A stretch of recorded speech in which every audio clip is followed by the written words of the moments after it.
Welcome. Thank you everyone who joined us. We are going to start.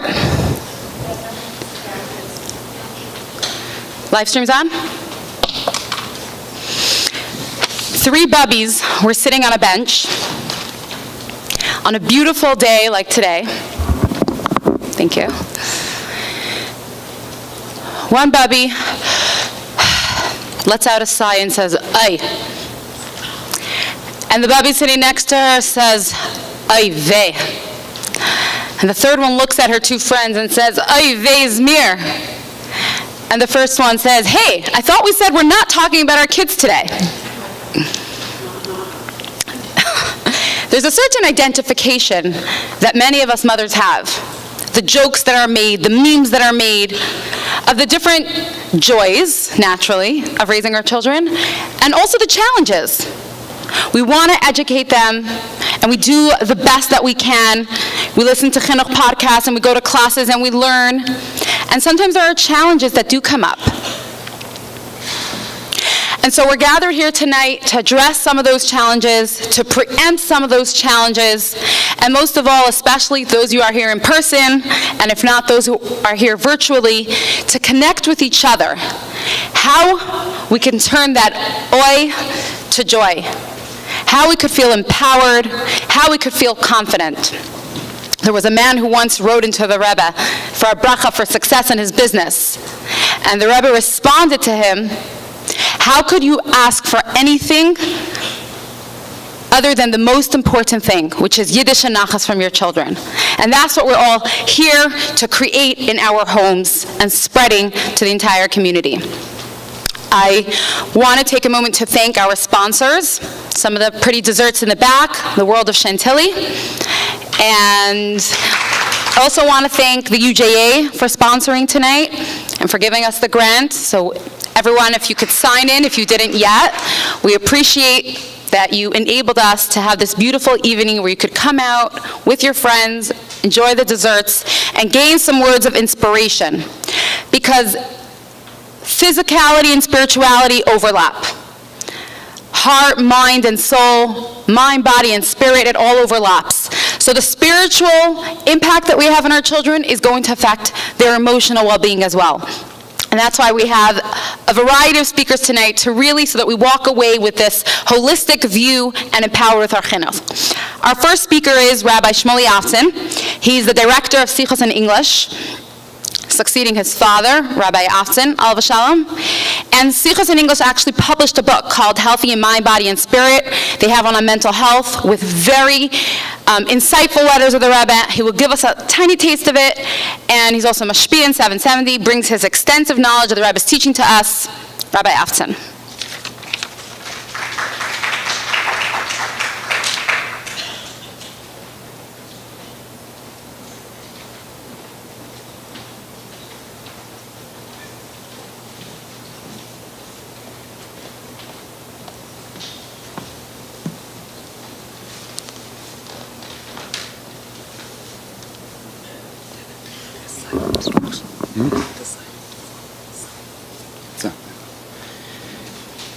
Thank you very much. Can't really see anything, so I guess that's perfect for such a speech.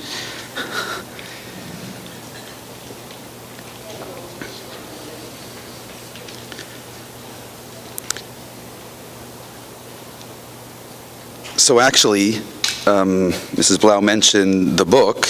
So it's actually, the original book was printed about 10 or 15 years ago. We decided to reprint it about last year. We made some additions, added maybe another 100 pages of content. And I've never seen a book fly off the shelves the way it did. It's already now in its 3rd printing in just under a year, or about a year.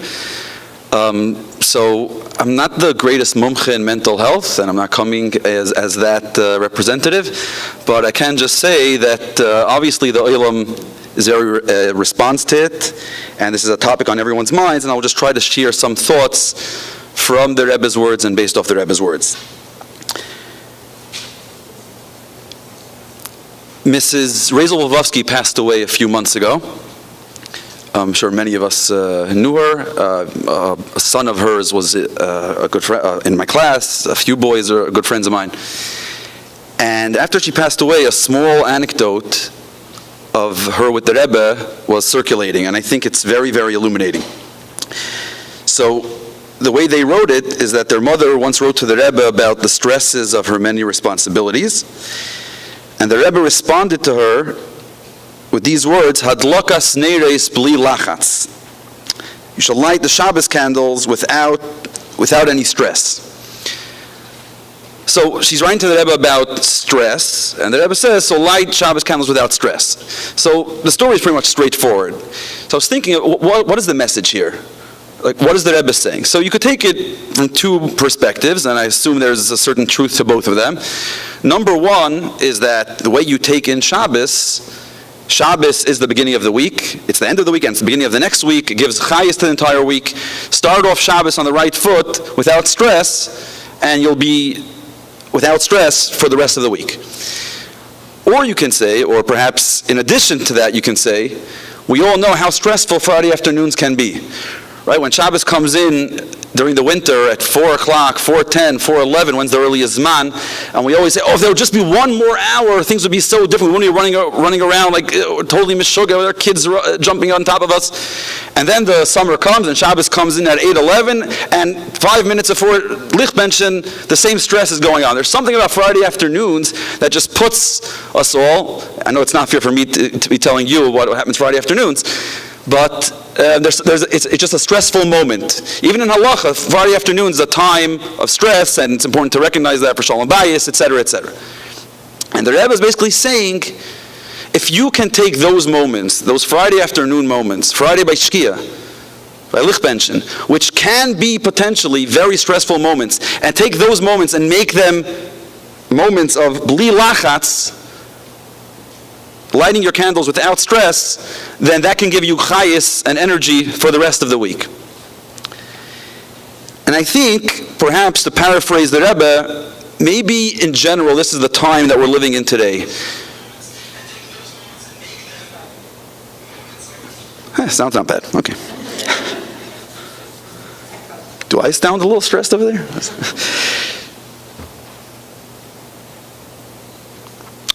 Everyone's asking, like, what happened today? What's going on the last few years? What's happening in this generation? All of a sudden, every kid is being diagnosed, and every parent, and between anxiety and depression and a million other diagnoses, and everything has a name to it, and a few letters and numbers. And what's going on? Just not too long ago, it seems like everyone was functioning. Now, some will say that this was always around, and only now it's coming out. But I think perhaps what's happening is we're right now by Erev Shabbos Bein Hashmashas. As the Rebbe explained, and it's brought in Sfarim, that the 6,000 years of the world are connected to 6 days of the week. And we are already 5,782. Where are we now, right? So we're already Erev Shabbos after Chatzos. It depends if you count 1,000 years as the full 24 hours of Friday, or just Friday the day. Either way, we're either after Chatzos or after Plag HaMincha. We're pretty much there. We're very, very close to Shabbos. And as it gets closer and closer to Shabbos, stress levels start going higher and higher. And that's where we are. And whereas everyone feels that something's about to happen. As a young baby is born, we know we're Erev Shabbos, Achar Chatzos, Kodim Shkias HaChama, it's by Lichtbenchen, and you don't even know what it is. Like, did I miss anything? The food isn't cooked. Something went wrong. You don't even have to know, or consciously or subconsciously, what's going on. It's there. You're just stressed out. And perhaps the avodah today would be to have adlakas haneres bli lachatz. How do we reach that bli lachatz? How do we just calm down for ourselves, for our kids? We're in the Yimei Tashlumin of Matan Torah. We still don't say Tachnon. We're coming from Kabbalah Torah, Matan Torah, Chag HaShavuos. In Masechah Shabbos, the fascinating Gemara that goes through the story, the narrative of Matan Torah, from Rosh Chodesh Sivan through Vav Sivan, Zayin Sivan. There's actually a machloikis. There's different opinions exactly what day was Nesinas HaTorah. Was it on Vav? Was it on Zayin? And there are many other arguments that we'll see soon about the days leading up to the day of Kabbalas HaTorah and Matan Torah, what exactly happened on each day. But then the Gemara says there's one thing no one argues about. The Kula Yalma Moida, everyone agrees that Matan Torah was on Shabbos. What day of the month was it, Vav or Zayin, we're not sure. But it definitely was on Shabbos. What does this tell us? And why is it so important to emphasize? And why all of a sudden over here there's a complete consensus? Everyone agrees Torah was given on Shabbos. And the Rebbe explains in a fascinating Sikha, Shavuos, and around Shavuos, Tafshin and Aleph, the Rebbe says that what is Torah? Torah and Shabbos are one. What Torah brought to the world is the same thing that Shabbos brought to the world. So the Eibusha created the world in 6 days, and by the end of the 6th day, everything is ready. Right, the first day was light, second day we hear Rakia, then there's the grass, the fish, every day there was something else. But the world was missing one thing. Ma haya olam chaser, what was the world missing? Minucha, peace, serenity. Ba Shabbos, ba minucha. Shabbos came along and it brought along minucha with it. Similarly, we find about Matan Torah, that the Chazal tell us that until the Torah was given on Vav Sivan, or Zayin Sivan, but the Psak Halach is that it was on Vav Sivan. Until Vav Sivan 2448, the world was in a perpetual state of chaos. Eretz Yara V'Shakata. It was originally Yara, meaning all those years, the world was shaking, the world was scared, the world wasn't sure where it's going, what's happening. And when the Torah was given on Vav Sivan, that's when the world Shakata, the world calmed down, and the world figured out, oh, I know what I'm about, I know what my purpose is.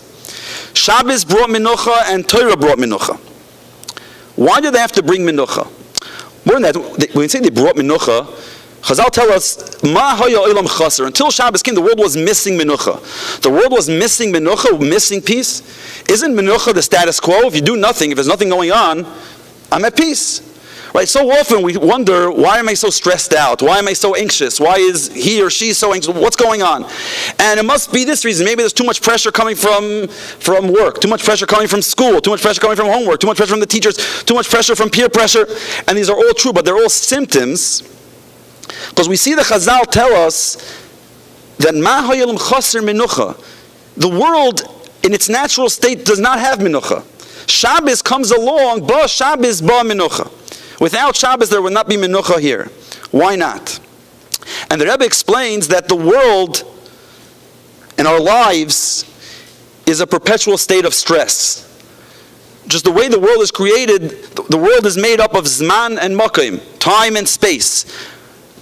Time is a continuum of past, present, and future. Space is Daled Deruchis Ha'olam, right? We have the different directions, up and down.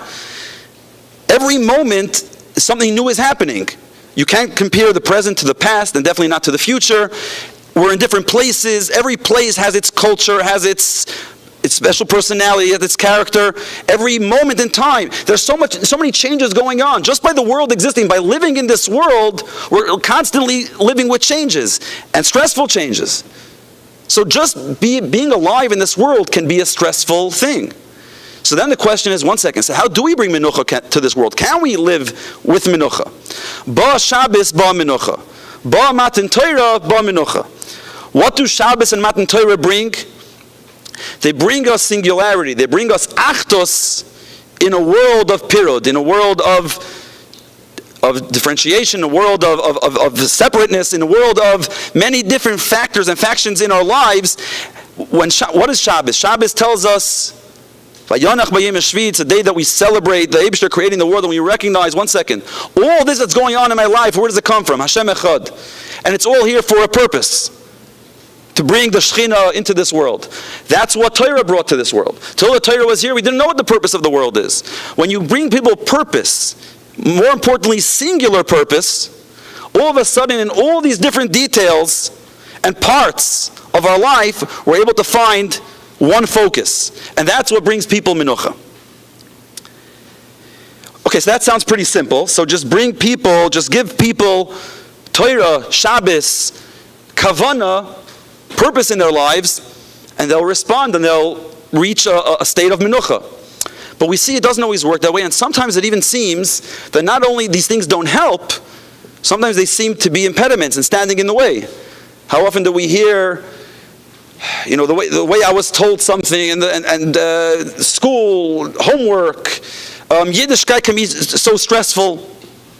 How do we make sure that when we're giving over to our children, to our students, to our colleagues, to ourselves, that Yiddishkeit empowers us and gives us menucha, and not the way it would seem, sometimes the opposite? So let's go back a moment. So Vav Sivan, Zayin Sivan, on Shabbos, Torah was given. But Torah wasn't just given, here one day Torah came. There was a Achana to Matan Torah. We left Mitzrayim on Tesvav Nisan, Pesach. There were then 49 days of Omer. And then they came to Midbar Sinai. As they came to Midbar Sinai, Moshe starts the preparation for Matan Torah. And we'll zoom in on the first 4 days, Rosh Chodesh Sivan, Beis Sivan, Gimel Sivan, and Dalet Sivan, which is the days that Moshe is speaking to the Yidden, at least on some of the days we'll see in a moment, and telling them how to prepare for Matan Torah. And Moshe basically is the first mechanech. He's been mechanech them. I want you to receive the Torah. The Yidden as a whole, especially the children. The children we know are the guarantors. B'neinu, Arivim, Yisanu, Arivim Ba'adeinu. The only reason we receive the Torah because we show that the children can be the guarantors and they'll continue the Torah. How do we prepare people for Torah? So the Gemara and then Alter Rebbe and Shulchan Aruch brings this down, and from this the Rebbe shows and proves that this is not just a history class, because in Shulchan Aruch we don't give history classes. Just like in Rambam we don't give history classes. It's a Sefer Halacha. So if it's brought in Halacha, it means that this is something that's negea to us every year. Every year when Shavuos happens, we again receive the Torah. There's a new Matan Torah, there's new Kabbalah Torah, and we prepare ourselves for that Kabbalah Torah. So what happens on the first? So Chazal say like this. On the first day, when they came to Midbar Sinai, which was Rosh Chodesh Sivan, Loi Amar Lahu V'loi Midi Mishum Chol Shadorcha. Moshe Rabbeinu doesn't tell them anything. Nothing. V'loi Midi, not even a word. Why? Mishum Chol Shadorcha. Which simple translation would be because they were weak. Journey, they just came from the road. We know in halacha, someone that's ba min haderech, they're patur from different mitzvahs. I know in school many times students come and their number one excuse is they're ba min haderech. Ba min haderech, they're traveling, just moving from their house to school is a whole big avodah. They need the day off. So that was the first day. The second day, on Beis Sivan, Moshe tells the Yidden, Va'atem tiyu li mamleches koyanim v'goy kodesh. He tells them who they are. Who are you? Mamleches koyanim, a nation, a kingdom of koyanim, of priests, or an old translation in Chazal is sarim, ministers. The next day, mitzvahs hagbala. The next day he tells them, hagbel esahar v'kidashtoi. Make sure you don't go up on the mountain. Stay outside the mountain, around the mountain, but don't go up the mountain. The next day, so that's Dalid, is mitzvahs prisha, where he tells the families, husbands and wives, couples, to separate from each other until Matan Torah. This is what happened then. What does this all mean to us today? So first of all, the first day, the Rebbe says something here doesn't make sense. Yidden are waiting for Matan Torah already for a few months, never mind for years in Mitzrayim. They're waiting to leave Mitzrayim, and they know why they're leaving Mitzrayim. They're not just here to be taken out of exile, taken out of Egypt, and just randomly dray around in the desert. They're here. They're here to serve Hashem, and they're all waiting for v'lakachti lilam, that they'll become a nation of Hashem by Matan Torah and enter into a relationship, a marriage with the Eibishter. They come to Midbar Sinai. They're finally there. Moshe, we're knocked out. This is the grand trip. This is the most amazing day. What they're waiting, we're knocked out. Also, when you think about it, they were knocked out. So in the Gemara, like I said earlier, there's a machlokes, what happened exactly on what day. And so either Rosh Chodesh Sivan was Sunday or Monday.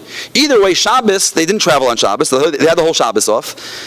Their last Masa, the journey to Midbar Sinai, they just came from Refidim. Geographically, they're very close. It's one of the smaller Masois, travels in the Midbar.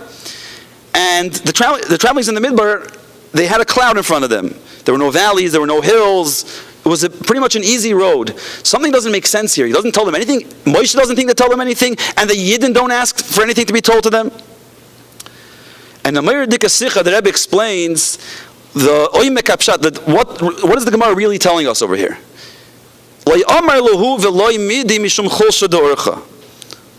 we say that they were weak, they weren't weak from the walking in the desert for a few hours. They were weak from the spiritual journey that they just had. Every step in the Midbar was another step of their journey. When we travel, you get tired, but not all journeys make you tired. Something happened unique to this journey that made them especially tired. What happened here?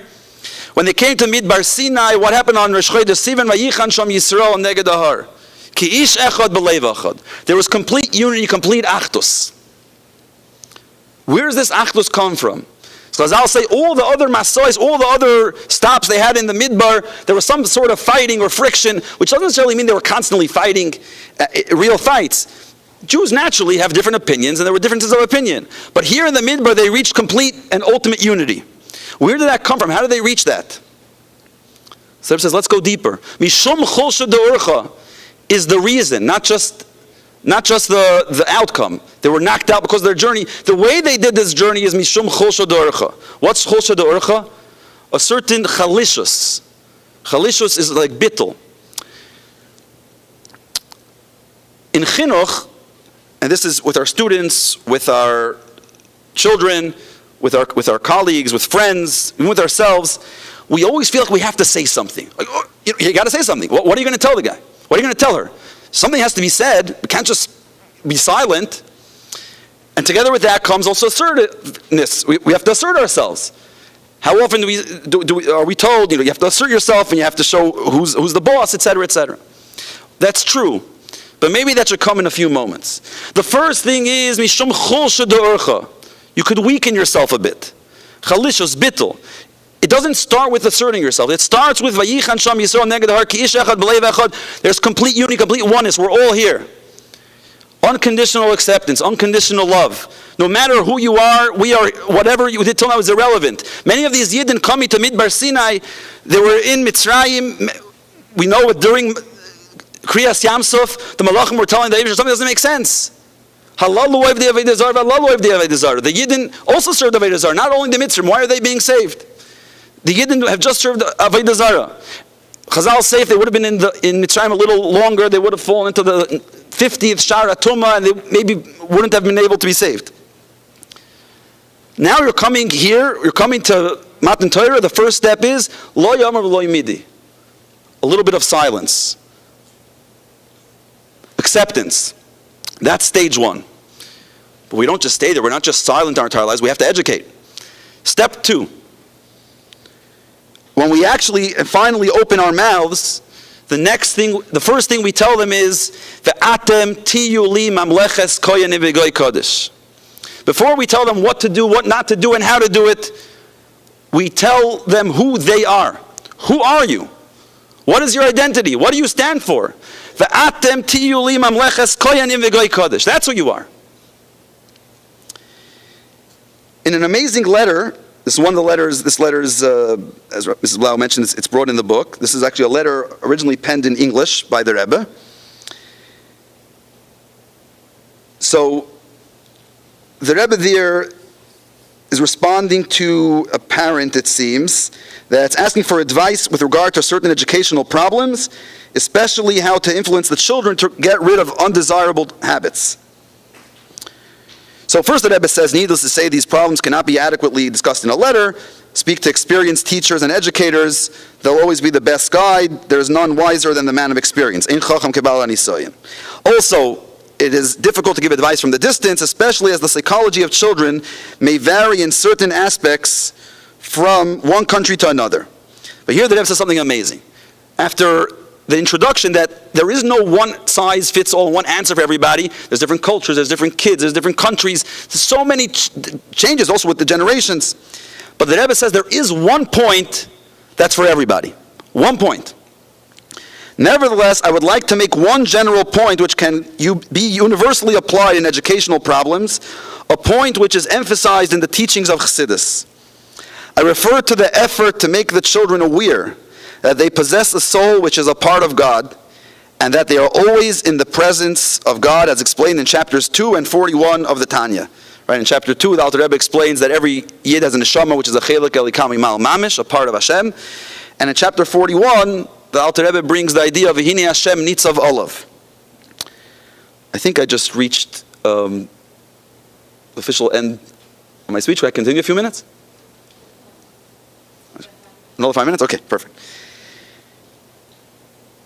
When this is done persistently, the Rebbe continues, and on a level which is suitable to the age group and background of the children come to realize that they possess a great and holy quality which is directly linked with God, the Creator and Master of the world, and it would therefore be quite unbecoming and unworthy of them to do anything which is not good. The first point, and this is the point, this is what the Rebbe says, one point, this is a one-size-fits-all. Tell them they have a neshama. Tell them they're always in the presence of the Eibishter. Everything else will come from that. The next step. Okay, amazing, that's who I am. I feel empowered, I feel excited, I'm ready to conquer the world. What now? Next is mitzvahs hagbala. Not to go up on the mountain, stay down here. Why are they even going up on the mountain? The Yidden just heard V'atem tiyu limam lechas koyin emegay kadosh, how amazing they are, and they're a koyin g'dolim. Let's go into kodesh hakadoshim. We can do anything.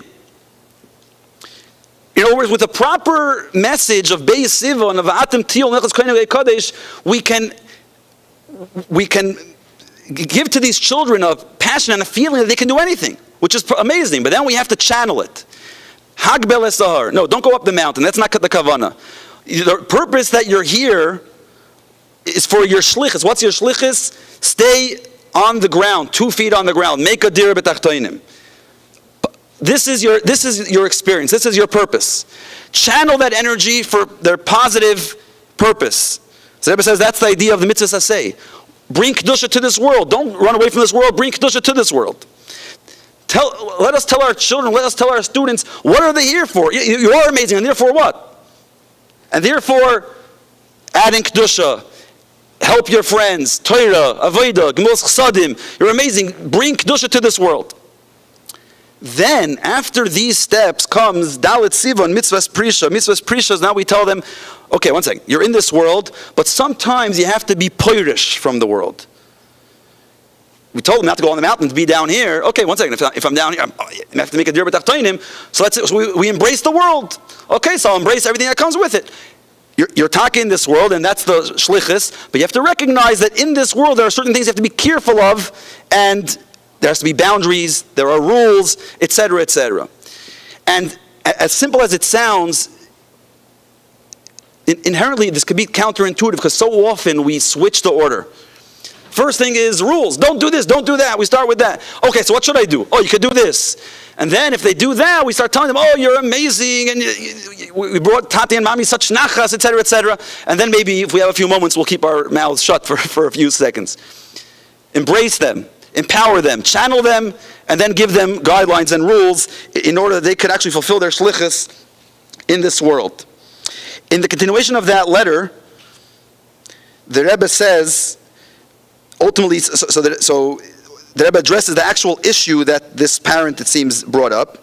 And the Rebbe says like this: as for the problem of some children having a habit to take things that not belonging to them, this may fall into one of two categories. So there's an actual issue here.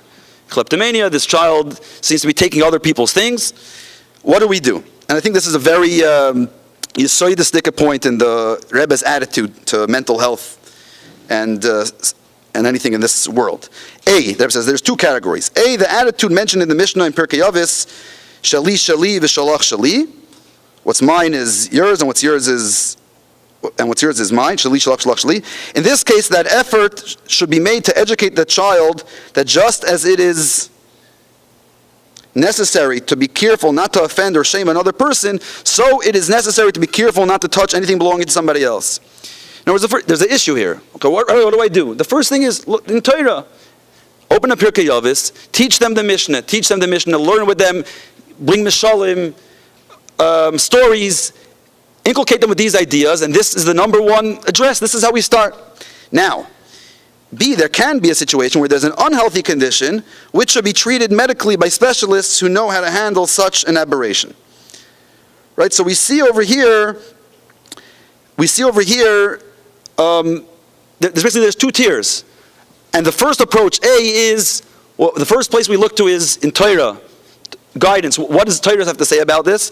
And then, in a case where, obviously, it's a more extreme situation, it should be dealt by professionals. And the Rebbe finishes off like this. I would like to add one more point, which is also emphasized in the teaching of Chassidus. Namely, to be careful that in admonishing children, the teacher or parent should not evoke a sense of helplessness and despondency on the part of the child. In other words, the child should not get the impression that he is good for nothing and that all is lost, etc. And therefore, he can continue to do as he wishes.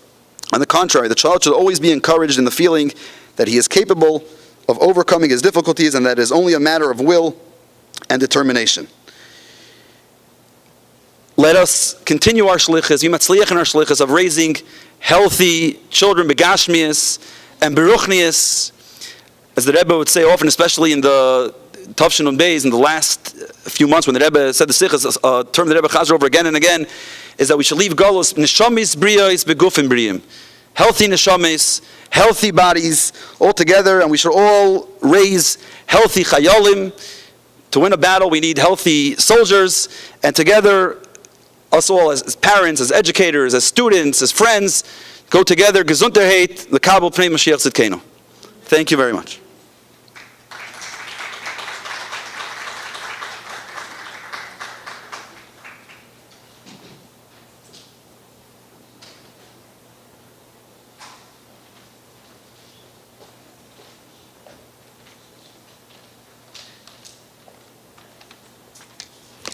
Thank you, Rabbi Avtzon. I think your words and the letter that you read about telling the child about his soul segues directly into our next speaker, which I'm really excited to have. I've read her book. I have your book, Mrs. Jungreis. And I have your mother's books. And it's an honor to have her here and to continue on this theme of educating our children with soul, Mrs. I'm going to pronounce this wrong, Slovie Jungreis. Jungreis-Wolff.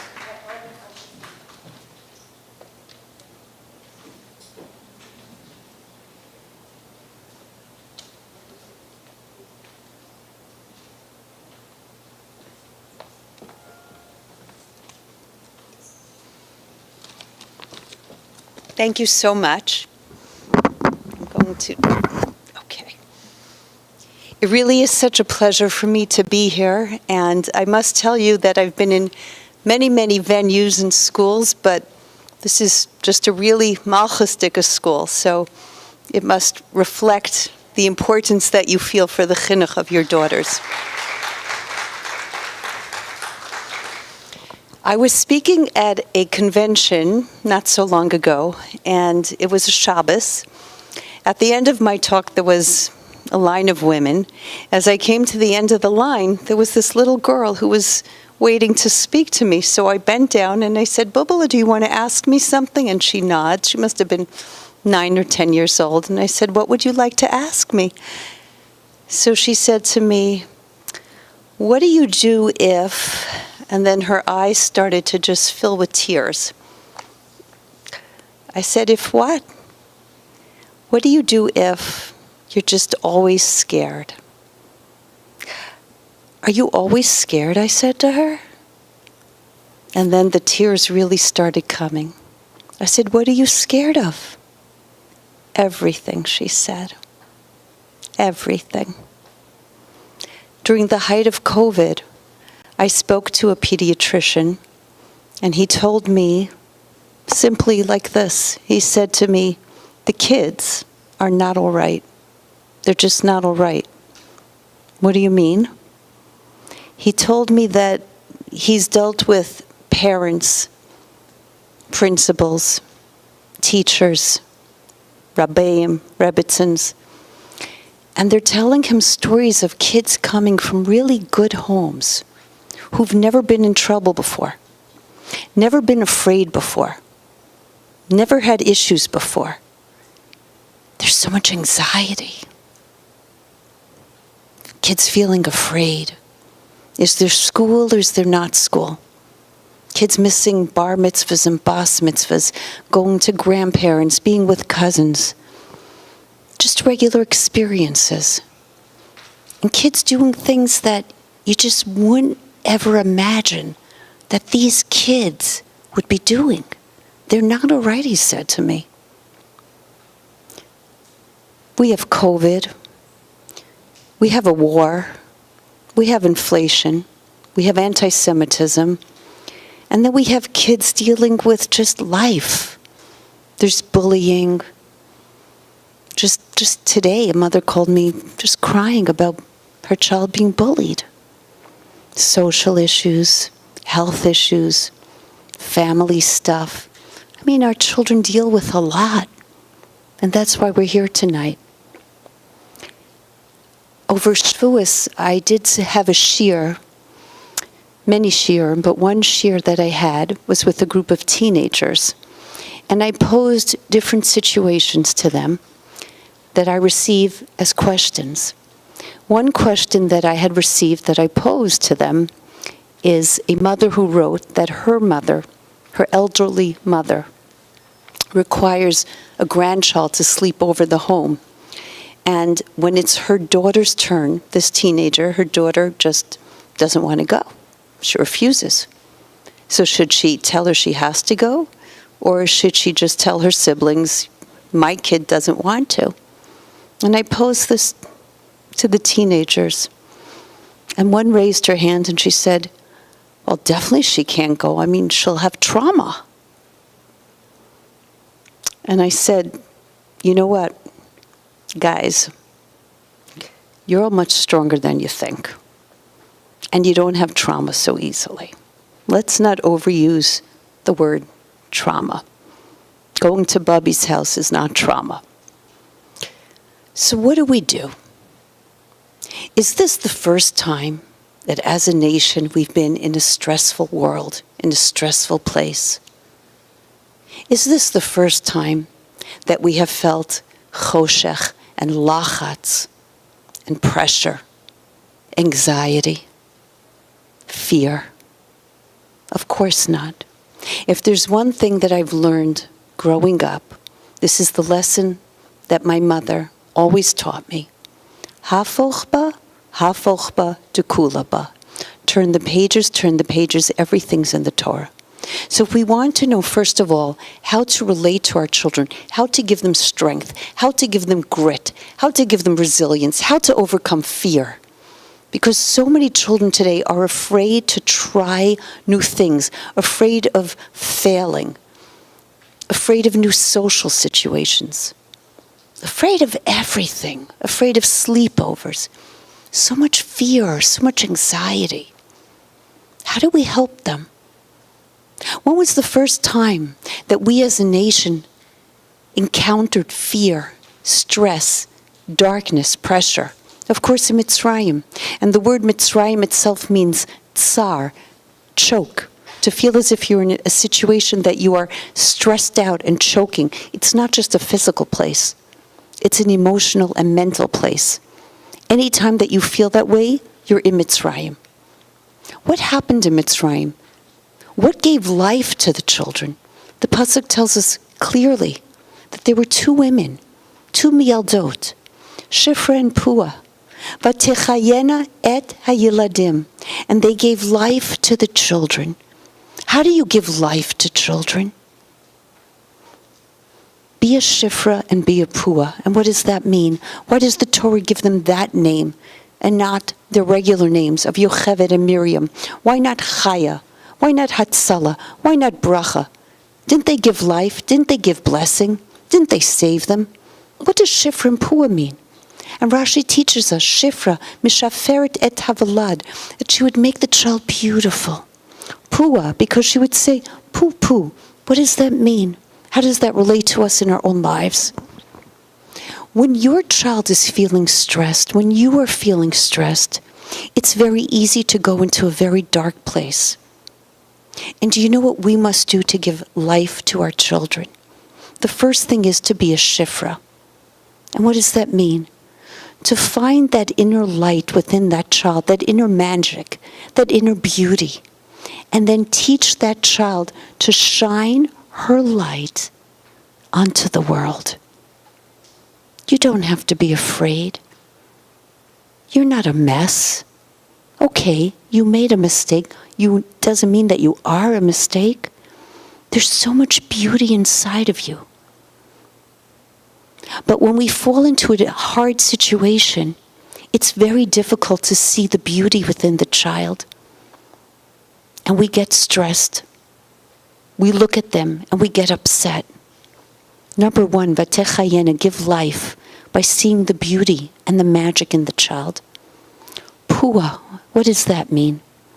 When there is stress and fear and anxiety, when the house feels as if it's out of control, the whole environment and atmosphere is different.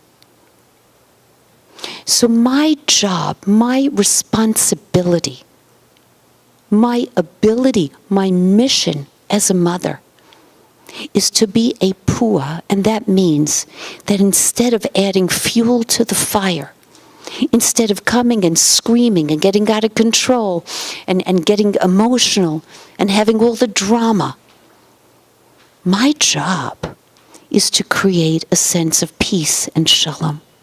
And if I can do that, then I can be shifra and pua in my home and in my child's life. Every single woman listening tonight, whether you are here or at home, you have the spiritual DNA of shifra and of pua. You have the ability to be that woman who brings beauty back into your child's heart. Not disappointment, not fear, not anxiety, but light. You have the ability to bring calm when things feel as if it's out of control. And the question is, how do we do that? How do you do it? Our goal tonight is to discover how to create hope. Because if there's hope, there is life. Lashon Kodesh gives us incredible wisdom. And the word for hope is tikva. What is the root of the word tikva? Kav. And what is a kav? A kav is a line. As long as there's a line between you and me, there's a connection. But if there's no line, if there's no kav, if there's no connection, then there's no hope. So my goal tonight is that we leave here and discover how to maintain connection with our children. So despite the fear, despite the stress, despite the anxiety, when we have connection, we have a lifeline. And then you can accomplish anything. Even if you make a mistake, even if you're afraid, even if you mess up. When I look out tonight at all of you, I have to say it's really, really dark. And I understand what it means now to speak and parent in darkness. And it really reinforces the point that you need to have the connection, because when you are in choshech and things seem shadowy and murky, it's very difficult to connect. So how do we create this connection? And I jotted down some practical points that I'd like to share with you tonight. If you were in choppy waters, what would you do? What do you need to survive the turbulence? I'd like you to remember this acronym. The word is vest. You put on a life vest, and that life vest can actually save your life. What does the word vest stand for? V stands for, number one, validate. To validate a child's emotions, to validate a child's feelings. That means that when my child is afraid, or my child is feeling not so good about himself or herself, Instead of saying, stop being such a baby, cut it out, stop whining. Instead of saying, oh, come on, give me a break. Do you know what your sister just did? Do you know what your brother did? Why are you making such a big deal about this? I validate. And that means that I am giving my child the strength to know, I hear you. You're not little in my life. You count. When somebody is feeling afraid, when somebody is emotional, do you know what that does? To make that child, to make that person feel as if I matter to you. My words matter to you. You don't make me feel small. You make me feel as if I mean something to you. So how do you validate? Number one, body language. When your child speaks, body language says everything. So if your child is speaking to you and you keep looking at your watch like that, that means what you're saying is not so important. If you keep looking at your phone, checking your phone, texting while your child is speaking, that means what you're saying is not that important. Body language means that our children read our faces. I remember once on a very snowy day, it was a long, long morning in my home. So finally, by like 1 o'clock in the afternoon, everybody needed to get out. And I told my children, okay, everyone bundle up, we're going outside. Go outside, my children are playing, and my 3-year-old at the time comes over to me and he says, Mommy, are you angry? I said, no, I'm not angry. He said, well, I think you're still angry, Mommy. I said, no, look, I'm very happy. And he said, well, why are your eyebrows angry? And you know what? He was right. So our children read our faces. Validation means that we accept what they have to say. We don't look at them and, even if we're listening, make them feel little because of what they're saying or how they're feeling. Validation means that we are good listeners. To be a good listener means that I don't interrupt as the child is speaking and say something. Oh my gosh, you did what? You said what? Oh my gosh, they did. I'm going to call his mother right now. I'm calling the principal. I'm calling the teacher.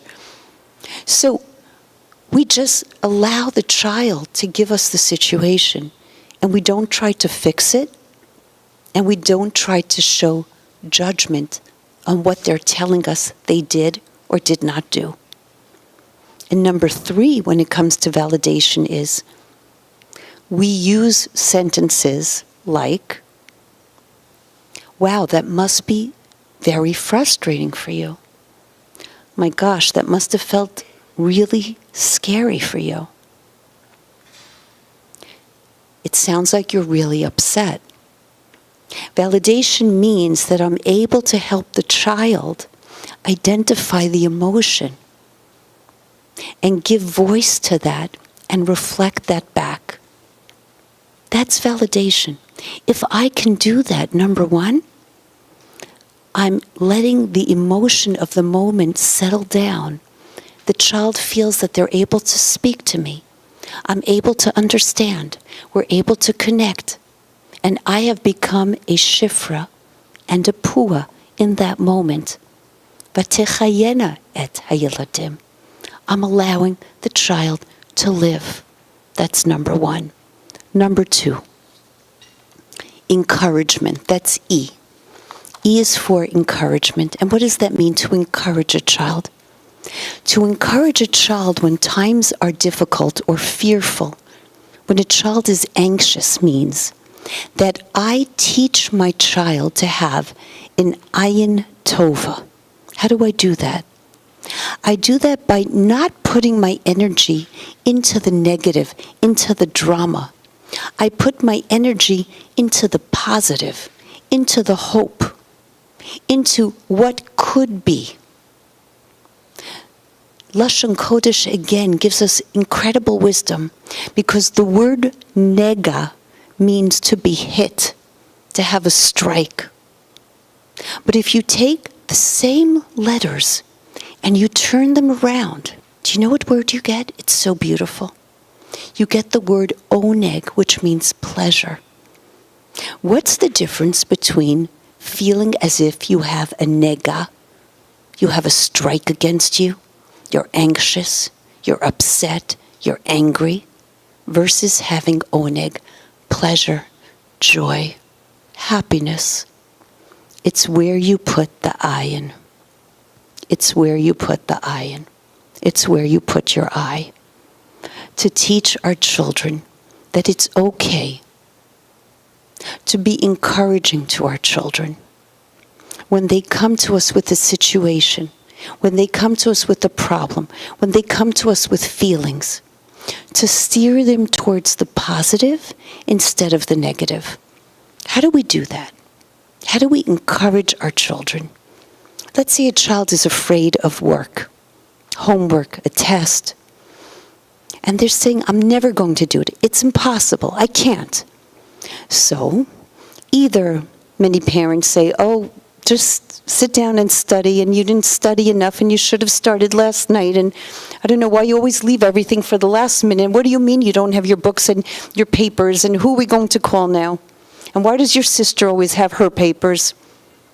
Or we write a note to the teacher and say, the work is just too much.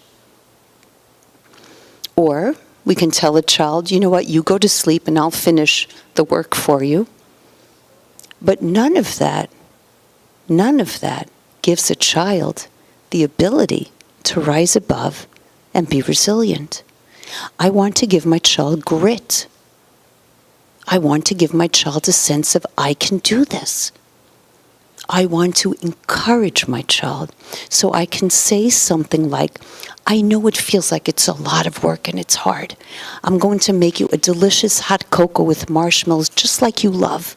And I'll be right in the room next door. And when you're done, I'm happy to test you. To show that you are here with the child. You're not judging. You're here. And you can do that. It's an ayin tova. I can make my child lunch every night, and it's great. Lunch, snack, delicious, nourishing. Or I can put a little note on a napkin or a sticker, and I can write, I love you, or be matzliach on your test. I believe in you.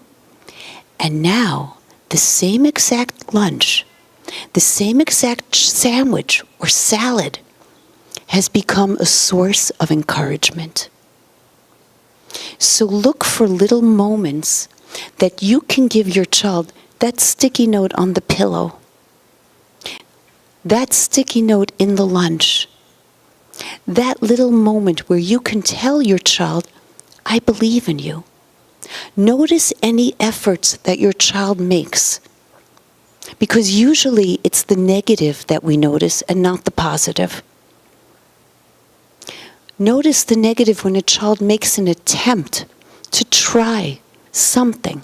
And even if he or she was not successful, wow, you tried. And that must have been hard to try. And you weren't afraid to try. And it's okay to fail. It's okay to make a mistake. You're going to try again. I'm so proud of the way you tried. That's encouraging. One of my children decided after high school to go to a beis medrash that was known to be extremely strenuous. He went without any friends, and the language spoken was Yiddish, which was not our mother tongue. It was very, very difficult. And receiving calls from my son the first few weeks were very difficult. And honestly, inside, I felt like saying, okay, you gave it a shot, but he wouldn't give up. So what could a mother do? What did I do? Whenever I could, I sent him packages and boxes, little nash, a little kakush cake, a little challah, some drinks, some fruit. If I knew someone was going up to the yeshiva, I'd send a package. And in every package, I'd put a note, a letter. Even if I heard someone was going in like 10 minutes, I would just scribble on a note paper something and put something in, some chocolate, something. And Baruch Hashem, my son made it through beautifully. And Chazdei Hashem, he's a tati now and flourishing and learning Chazdei Hashem in yeshiva. But it wasn't easy. The night that my son got married, I came home, and you know, it's very emotional when you come home after a chasana. And I go up to my room. It's bittersweet, because there's seasons of life now that you're saying goodbye to, and many memories that just remain in your heart and soul. And I walk into my room, and there was this huge 3D poster board. And on that board, my son had placed every single note and letter that I ever wrote to him throughout those years. I had never had a clue that he had saved every note, every letter, every card, and how much it had meant to him. And in the middle of that poster board, he gave me such a gift. And he wrote, "Dear Mommy, you thought that all those times I hadn't appreciated or realized how much it meant for you to take the time. And I don't think you know how much it gave me the koach and strength. And even all those days in camp when you thought I was running back to the bunk and I'd said goodbye quickly and turned around, what you didn't see were the tears I had. And I held on to every note, every letter, and every card. And I couldn't have done it without you, Mommy. I love you." Encouraging a child. Sometimes you don't even realize that every single drop that you give gives life to the soul. S is for safety. To help children feel safe. And what does that mean? That a child can express himself or herself without feeling as if they will be judged, screamed at, yelled at, belittled. I can tell my mother anything. It doesn't mean that we don't discipline. It doesn't mean that we don't have boundaries. It doesn't mean that there are not consequences. But it does mean that we have unconditional love. And what does unconditional love mean? It means that I love you no matter what. I love you despite your grades, or even if you get higher grades, that's not why I love you. It's not about your talents, your trophies, your prizes, your report cards, your Rebbe reports. Of course, nachas, behavior, all important. Derech Eretz, absolutely. I don't always like what you do. Sometimes you will make mistakes. It doesn't mean that you are a mistake. Sometimes you will mess up. Chas v'shalom, you are not a mess up. I love you no matter what. And for a child to feel this, your love, despite the consequence, despite the discipline, is what keeps a child grounded. That feeling of being safe with you. When I was growing up, my mother would tell me about how she was a little girl and she was taken to Bergen-Belsen. After finally surviving Chazdei Hashem, for some reason, the children, together with my grandparents, were put into a DP camp in Switzerland. And through a lack of education or empathy for these families, these Kedoshim, they separated the children from their parents. So my mother would describe being in a room at night with beds lined up in the DP camps, not with her parents. Most children in the room were orphans. And when the lights went out and it was dark, the nightmares began. That dresser looks like a German Shepherd.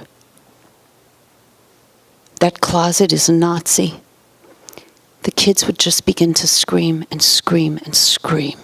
It was terrifying. And then the door would open,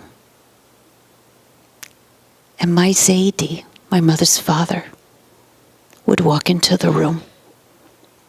He would sit on my mother's bed, and he would gather all these kinderlach around. He would sing the Shema, Hamalach HaGoel, B'Shem Hashem. And slowly there was a calm that came into the room. Before he left, he'd always whisper into my mother's ears, V'nafsho keshura b'nafsho. And my neshama, my soul, is intertwined with yours. The words from the Chumash, where Yehuda described to Yosef the love of Binyamin and Yaakov Avinu. Till my mother's last days, she would sign every card, V'nafsho keshura b'nafsho. And every time we went to sleep, my father would sing to us, and then to my children, Hamalach HaGoel, B'Shem Hashem. And it made us feel safe. It made us feel loved, no matter what happens in the world. After 9/11, the couples that I teach told me that their children can't sleep at night. They're so scared. And I gave them this formula. B'Shem Hashem, Hamalach HaGoel. As children grow, give them a kiss on the kepi. The last words a child should hear at night is not get into bed. I love you. A kiss on the kepi. That's safety. And surely, surely, my friends, if a little girl can be made to feel safe in a deep camp after Bergen-Belsen, surely we can help our children feel safe in this world of chaos. And finally, we come to T. And T is for time and tefillah. Time is the greatest antidote to fear and anxiety. Time that we have to give our children. I would ask that everybody leave tonight and remember this. More presence, less presence. More of being physically, spiritually, and emotionally involved in your child's life, and less throwing things at them. All the scooters, electric scooters, and games, and all the chazarai that they have doesn't help them feel more loved. Because the truth is, I've never met as many unhappy children as I do these days. And they've never had more. A mother told me that for Afikomen, her children came to her husband and said, Tati, we know what we want for Afikomen. Great, he said, what? We'd like that you should come home once a week for supper, because we never get to see you. Tati comes home after Pesach, and he tells the kids, guess what, kids? Yeah, you're going to do this? I have something much better for you, much better than me coming home. And they're looking like, what could be better, like twice a week? And he says, laptops for everybody. And this mother looks at me and she's telling me the story and she starts to cry. And she says to me, he just doesn't get it. He just doesn't get it. They want him. They don't need the laptop. They want him. Time. Every child needs a few moments of time. And that child who's pushing your button the most right now, and there's always one, that's the child who needs your time the most. Tefillah.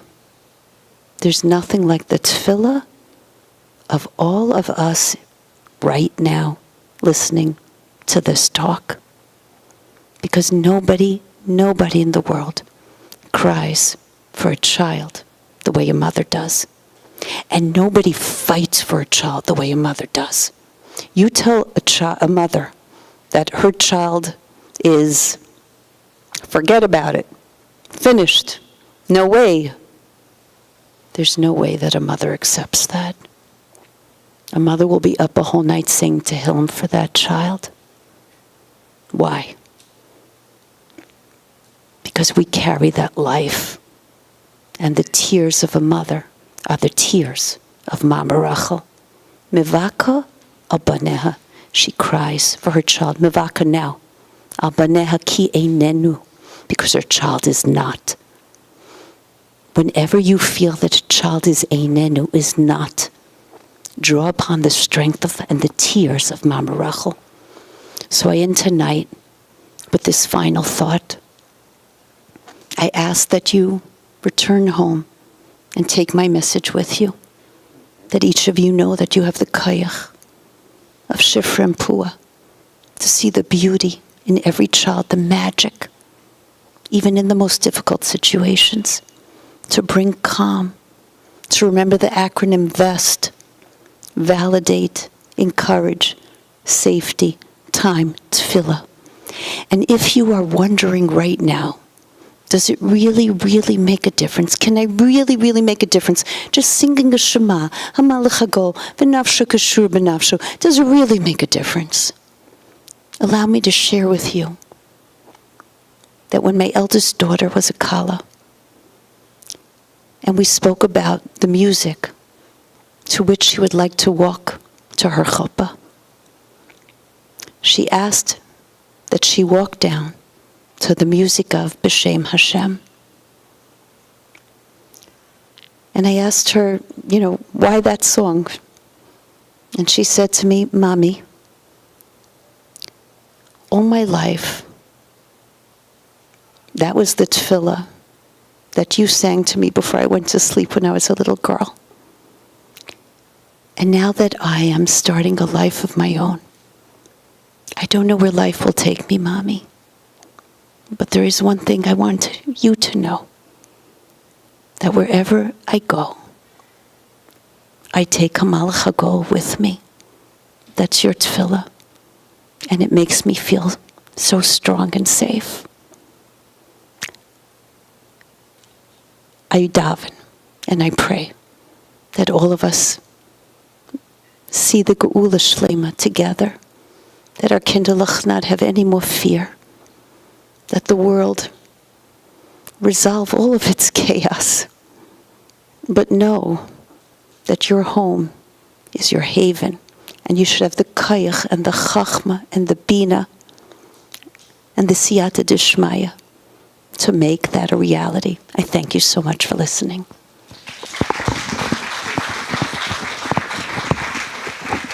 Thank you.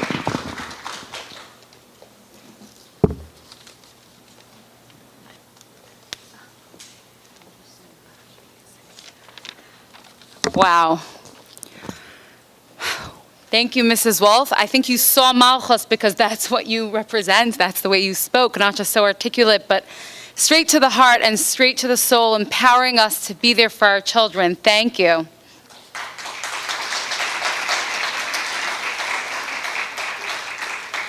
I definitely will walk away tonight taking some things home with me.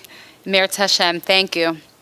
I do want to take a moment to thank some of the organizers of tonight's event. Mrs. Tzivi Koval, Hadara Friedman, and Mrs. Goldie Collinson. So, thank you all. We heard from Rabbi Avtzon, and we heard from Mrs. Wolff, and now we're on to the third part of our program, a very sought-after speaker that I've been trying to get probably for about 8 years. Is that right? Dr. Shloimie Zimmerman is a licensed clinical psychologist who founded and directs Child and Adult Psychological Services, a multidisciplinary mental health practice. He's a director of Simha's rabbinic training program, wears both hats. Dr. Zimmerman is a world-renowned speaker and consultant to many nonprofit organizations in the area of child development, education, abuse prevention, and trauma. He's also chair of the advisory board of Amudim and chair of the clinical advisory board of Magay New York. Some of you have already submitted questions. I got some questions that after Dr. Zimmerman speaks, I'm going to be addressing to him.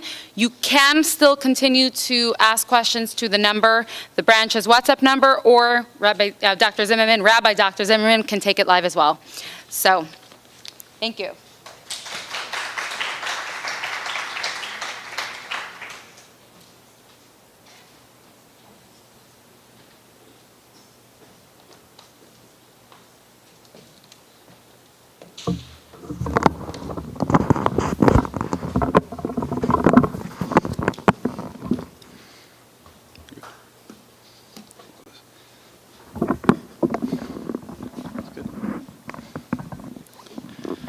Thank you so much, Mrs. Blau.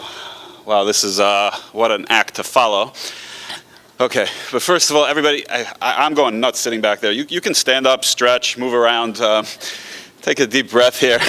I mean it seriously. It's a lot to take in and process. As Mrs. Blau said, Baruch Hashem, I had the schus to speak for Beis Rivka about 8 years ago. It was a very different building. I don't know if this is this. I was in the old building, so Kenai Nahara, and Ms. Tichtel had given me a tremendous amount of inspiration in terms of how she got her shlichus and her mandates from the Rebbe and ideas about chinuch. And I recently, I do some homework before my talk. I realize you're ending your tenure here and named already a successor, and everybody, we should go mechayel achayel, just continued tremendous strength in this institution and keep growing. And I see another building is coming, Kenai Nahar Kain Yirbu, so unbelievable koiches over here. And to Miss Friedman, who reached out to me and actually was the person who got me here, so I thank you. I couldn't say no to Mrs. Blau again. So we're here, and now she threw me under the bus. I'm speaking for her husband also next week, so they work beautifully as a team. So when you speak after both a rabbi and a Rebbitzen, you don't have much time left. So what I'm going to do here, firstly, last year I did give a talk for both, it was on COL Live, for Operation Survival. It was called Healing, Signs Your Child May Need Help. And so if you Google my name in YouTube, that's a very extensive talk on identifying signs, symptoms, and how to actually have the conversations with children to try to get them to understand what their issues are and to get them the help if necessary. So whatever we don't get here tonight, just know that resource is readily available to you. But the name of this talk is that an issue? But before I just jump into sort of identifying, again, the signs and symptoms, I think it's important to note that studies demonstrate, and one big study shows this, that it's quite remarkable. From the time a symptom comes on, the onset of a symptom, the first symptom somebody will have, until they're likely to get help, it's usually about 6 to 8 years for mood disorders and 9 to 23 years for anxiety disorders.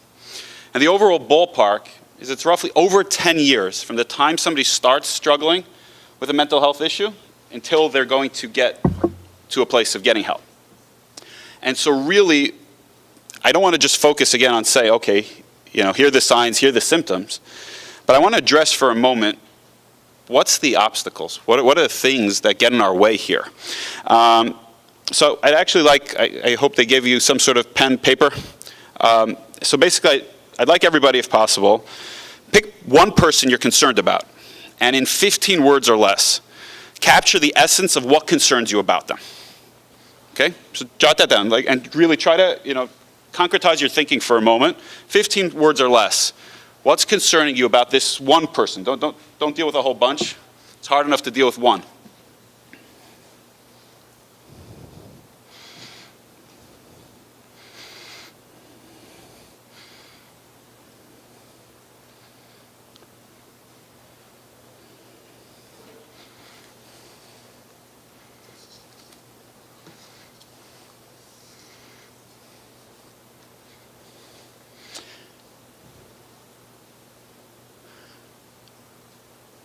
And now, you can finish that up. And the same thing goes, 15 words or less, why this issue might get overlooked, or why the help or treatment or whatever might be necessary might get delayed. What are some of the obstacles, the challenges that you're facing? Try, again, 15 words or less, and then anybody who's brave enough, once you're done, we can share that up here, and we'll try to process this live. So we're going to do less frontal teaching here.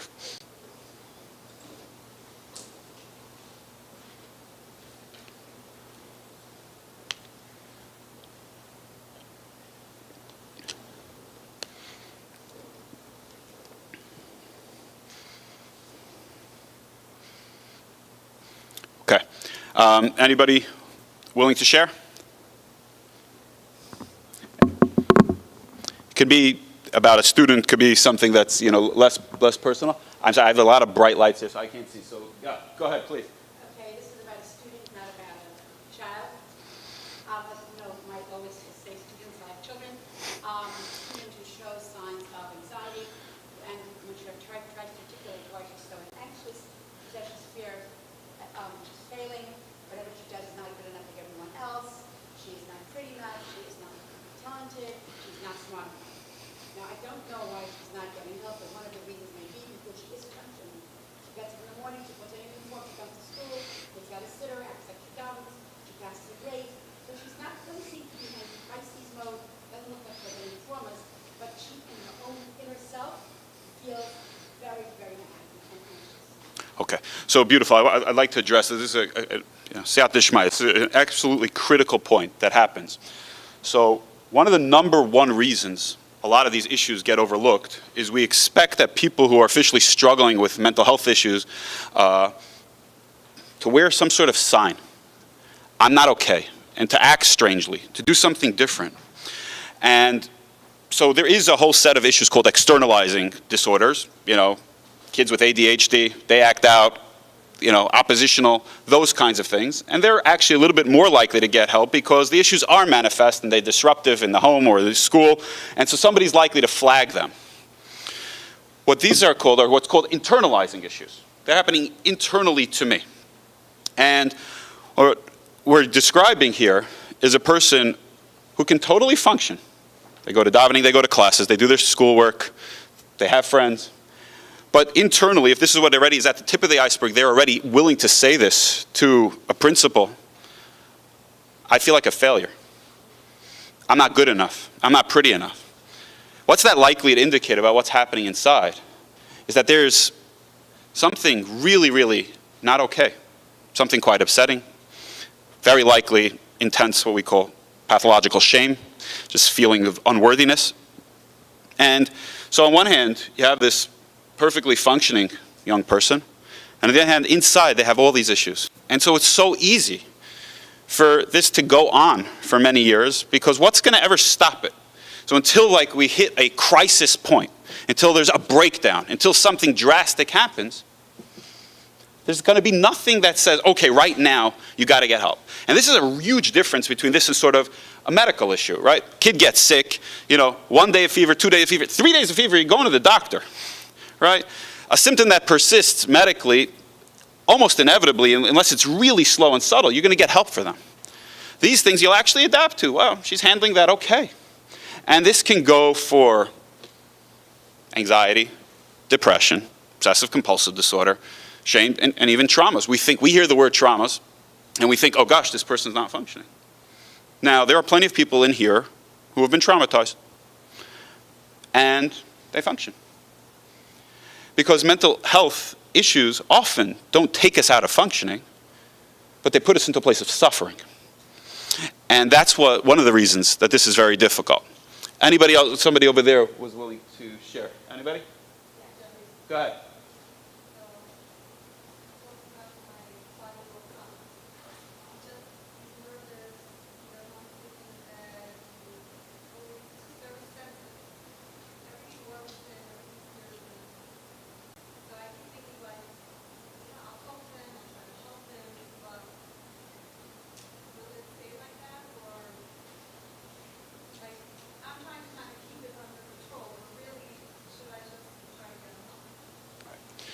So we start to see something already at age 5, a child who's highly anxious. Now, what do we know? Kids being scared at night terrors, dreams, monsters under the bed, things that are fearful, very common kinds of things. At what point does it reach, oh, this is a problem? And that's one of the big issues with all mental health issues. There's no perfectly clear cutoff. Okay, 102 fever, that's a problem. We don't have anything like that. So, and actually, what happens is the child gets used to having those symptoms, the family adjusts, the school adjusts, and again, it can sit there for a while. And there aren't clear-cut guidelines, right? And when we give the guidelines, we talk about, okay, big shifts from baseline. Problem is, what typically happens is a very slow, subtle shift from baseline. Was this child like that at 3, at 4? Is this getting steadily worse? Is, like you're saying, it's under control, or is it worsening? How does he respond? And parents are quite at a loss. Do we start pathologizing every kid who's got anxiety at age 5 now needs a therapist? That seems preposterous. But how do we catch the kid who's going to end up with a full-blown anxiety disorder so he doesn't struggle for the next 10 years and then first get help once it's so deeply entrenched? These are a lot of the dynamics at play. And I wish I had simple answers for you. The problem is that complex problems very rarely get resolved with sound bites. And one of the most important things that I'm going to tell you that I want to really hammer home is to trust your instincts. There's nobody that knows a child better than their parents, and especially their mother. And there's nobody who has that feeling, something's just not right. My kid is different, or it's getting better or worse. And that doesn't mean then you have to solve it. But it means you have to trust that, and nobody should negate that. And that has to be taken very, very, very seriously as one of the most important factors you have, because you're not going to get the Diagnostic and Statistical Manual for Mental Health Disorders like 1,500 pages long. Okay, and we can label almost anything. And you're not going to be able to figure all that out. But you're going to have that mother's intuition. I have a sense when my child's okay or when they're not. And it doesn't have to rise to the level of, oh, they're totally not okay, they for sure need help. So the other big point I want to raise is you want something to rise to the level where, oh, that's enough for me to get a consult. What happens with physical health? A kid has an issue. For a couple of days, you're unsure. Nothing dramatic is going on. It persists for a while. What do? You either pick up the phone and call the pediatrician, or you bring them in. And so now your instinct is merging with other knowledge, and you're getting a much more sophisticated view. With mental health, that rarely happens. I'm not sure why, but I just see it as clearly the case. There's a whole host of issues, access to care and things like that. But one of the things that I really want to emphasize is a checkup from the neck up. And the same way that you have this mental health concept, with regard to physical health, calling in and checking it out. If you something that keeps needling at you and you have that instinct, call. You could find out first from the school, how's a child doing at school? A good Rebbe, a teacher, also has tremendous instincts, and they've seen countless children, right? You can talk to your pediatrician, and certainly you can pick up the phone or even schedule a one-time consult with a mental health professional. You do not have to go at this alone.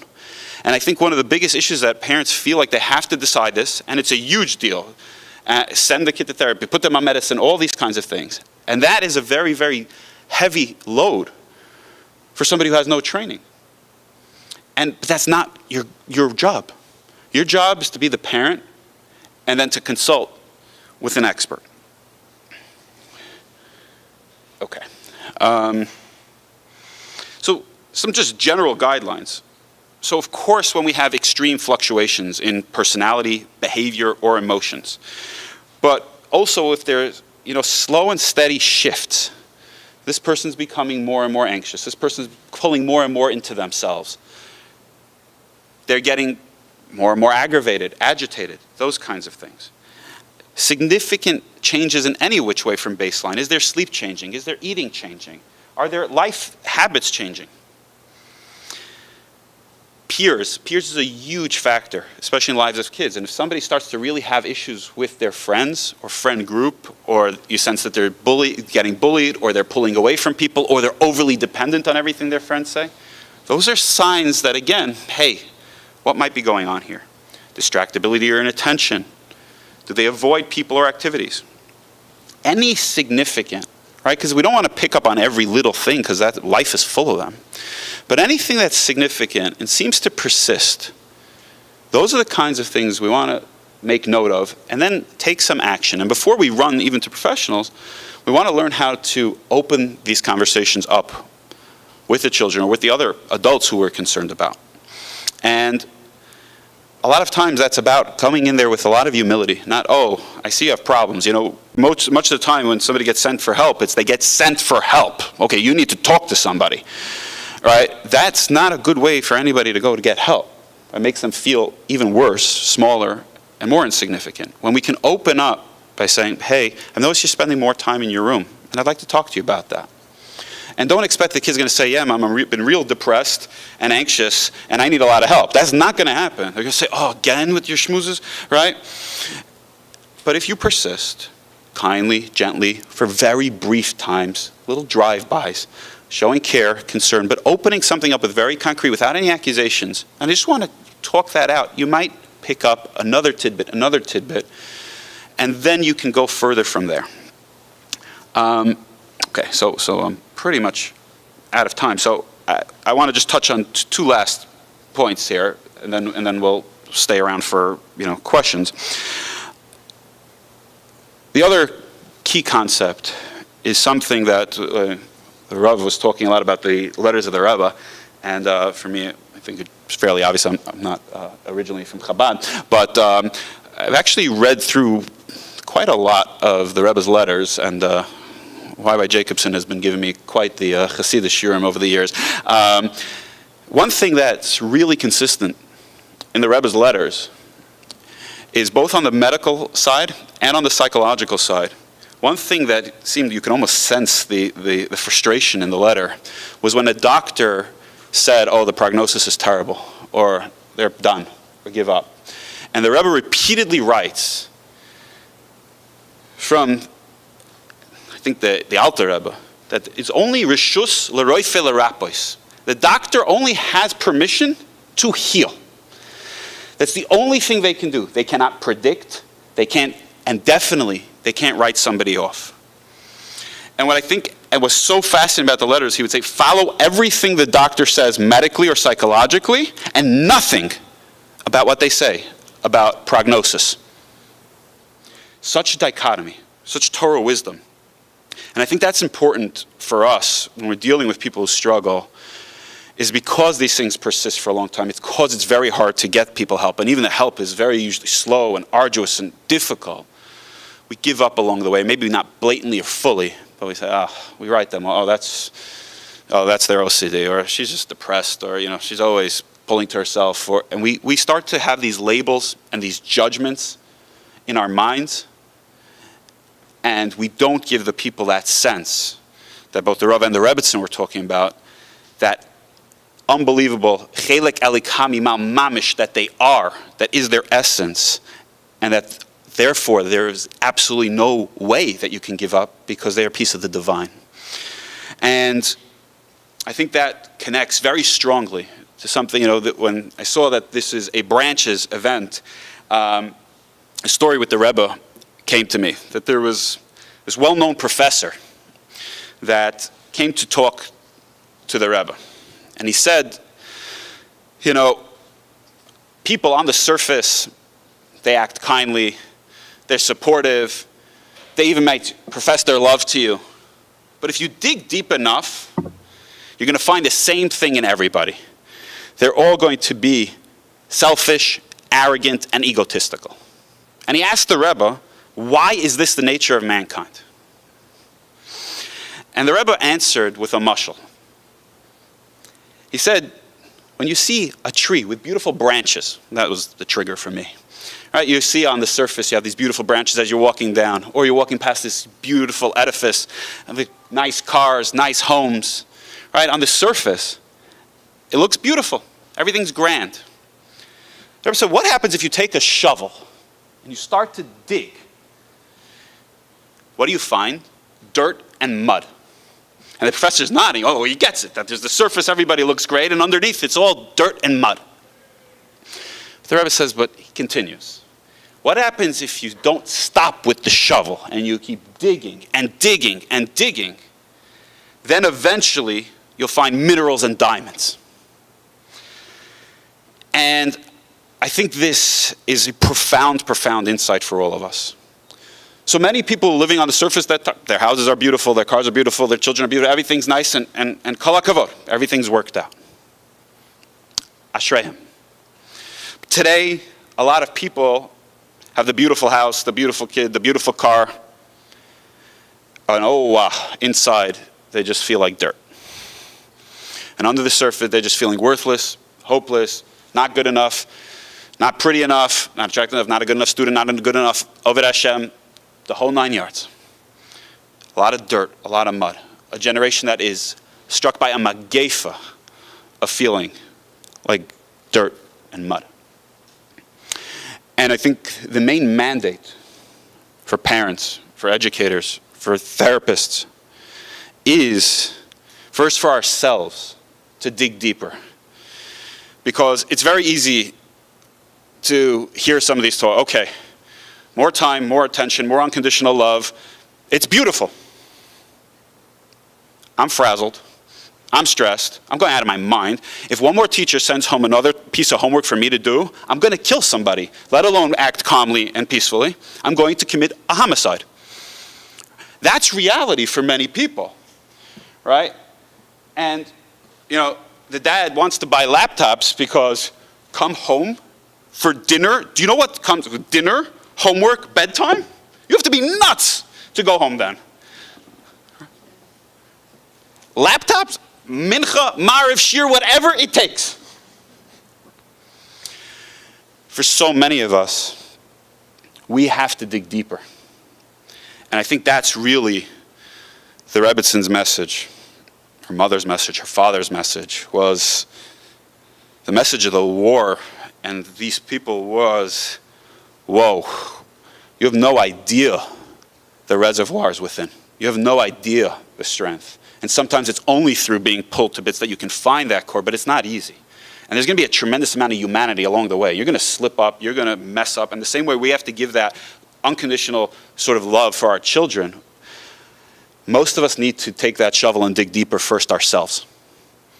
And really find it within ourselves to make space for our inadequacies, for the times we do yell, for the times that the Hamal Chago is not going so smooth, and it's like, you better get to bed or you're not going to have screen time for a month. I say that regularly, and I give these talks. Because there's giving the talk, and there's living the talk. Ooh, I'd much rather be here giving this than at bedtime right now in my house. And that's the human side, where we dig deeper. And we have to find it in ourselves. Because that's the real number one thing you could give your children, is not your perfection, your humanness. You're also going to struggle. You're going to slip up. You're going to goof up. You're going to apologize, hopefully. And you're going to get back up and do it again. And that's really the model of we keep at it. We don't give up. We don't give up on ourselves. We don't give up on anybody. And that's the job I view as my job, is when somebody's really broken and they've lost touch and they're only at the dirt and mud layer, to help them dig deeper. And I think if we take this clarion call from the Rebbe's letters from the Rav, from the unbelievably eloquent presentation by the Rebbitzen, and this mandate of the Rebbe to dig deeper for ourselves, for our children, our students, and our patients, then we will be instrumental in bringing Mashiach Tzidkenu B'mehir V'yameinu. Amen. Thank you so much.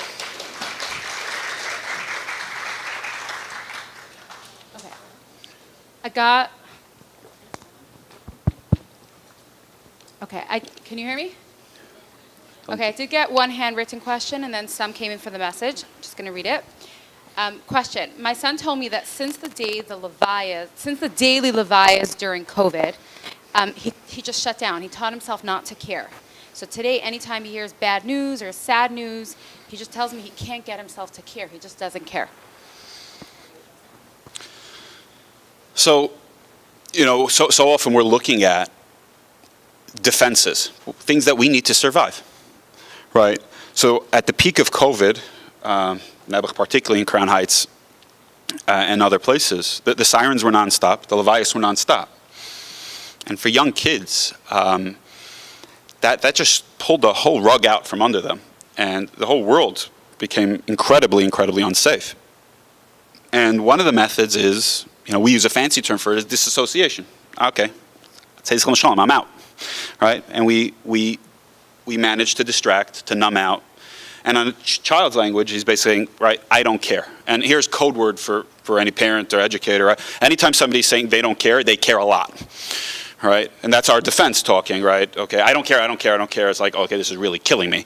So the child's, in other words, one of two things that happen, right? The need to disconnect from that means that the threat is so grave that it's almost worthwhile to check out entirely. And rebuilding safety after children have seen that, you heard about, post the war, requires tremendous amount of consistency, of predictability, and acknowledging that, hey, terrible things can happen and people die. And letting go of the control of that, or even the worry about that's Hashem's job. We live healthy, normal lives, like other children your age. We live in relatively safe apartments where you don't sit and lock the locks or close the doors. We're going to live normal, balanced lives. And most importantly, mom, me, and daddy, and everybody around the child are going to exemplify living with uncertainty, living with death, living with pain, and still persevering. But if that child still, even with that encouragement and even with that reflection, still is talking about being that checked out, that is definitely a child who you should be consulting a professional about. Okay, how could I create an environment where our children feel safe to talk to us and share with us their real and deep struggles? Okay, again, these are excellent questions that it's almost an injustice to them to answer them in sound bites, but I'm going to touch on a couple things. So, and I think psychologists, we're partly to blame for this. We created this image in the world almost that if you do your parenting right, your kid's going to come home from school and say, Mommy, Shira really stressed me out today, and Mora was great, and then I had this issue at the lunchtime, right? I don't know any kids who actually do that, right? That's not how kids relate. That's not how kids communicate. And 95% of the time, you're going to get a one-word answer. Something between, okay, fine, good, what's for dinner? Can I go outside? Right? That's reality. So we have to change our notions of what this communication is like and to be able to connect to them as children. What's most important is, again, owning your humanness. So if we've talked about our struggles, our lapses, our ups and downs, if that becomes part of the dialogue in the house, it isn't like the adults are all perfect and have everything worked out, but this is part and parcel. We discuss these issues at the Shabbos table, at the dinner table. When we goof up, we talk about some of our childhood struggles. We've humanized having these issues. We've made it just part of the human condition. So then it's something that is discussed. It doesn't need to write, oh, when I'm in crisis, now we're going to have this big brouhaha. That's not what's going to happen. And the DMCs tend to happen, later when you're a teenager in camp, okay? And also not usually with your parents, usually with your counselor who you think knows everything about everything, and then it's a whole different schmooze entering into the summer with that. But creating a space where you're human, where you talk about these issues, where people can make mistakes, where it's okay. And again, a lot of what the Rebbitzen talked about is how do you react? So again, you're never going to react perfectly. You're going to yell occasionally, but to decrease the tenor in the home so that it's calmer, so that when an issue comes up, you don't fly off the handle. Kids don't do well when either they get ignored or, oh my gosh, that happened today, right? That frightens them in both ways. It's either ignoring their issue and not validating, or it's overexciting. If we stay relatively calm and just ask very open-ended questions, what was that like for you? Oh, that sounds hard. Can you tell me more about that? Then you're going to get a few more nuggets. And as you develop this more and more and more, the kids will, Emiyat Hashem, talk more, but in their child language. And for some children, open speech, verbal communication isn't the way to go. They're going to journal better. They might relate to lyrics in a song. Some of them might paint or draw. We also have this notion, they're going to tell us. And we forget so many other things tell us. They're nonverbals. And we need to be more attentive to other things, not just their verbal communication, because especially young children, they have no idea what's going on inside them. They have no idea how to label this or how to classify this. They're waiting for us to give that to them. And so we need to be attuned to these other issues.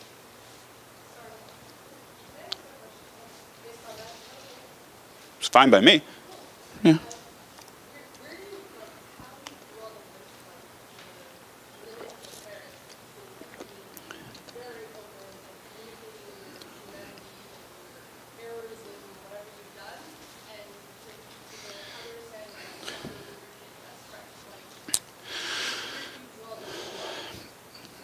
So it was interesting. It's just popping to my head now.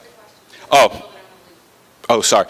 So the question is, where do you draw the line between opening up too much and being almost like your child's friend, and being too closed off where they can't talk?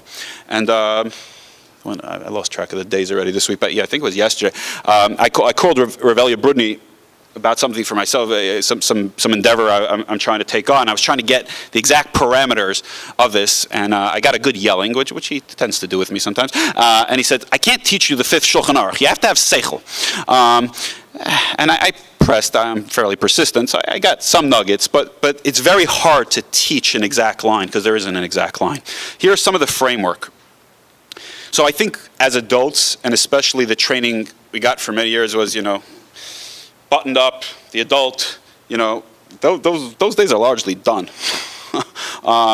It just doesn't speak to this generation much. And what I think is crucial is you can be very human and very boundaried.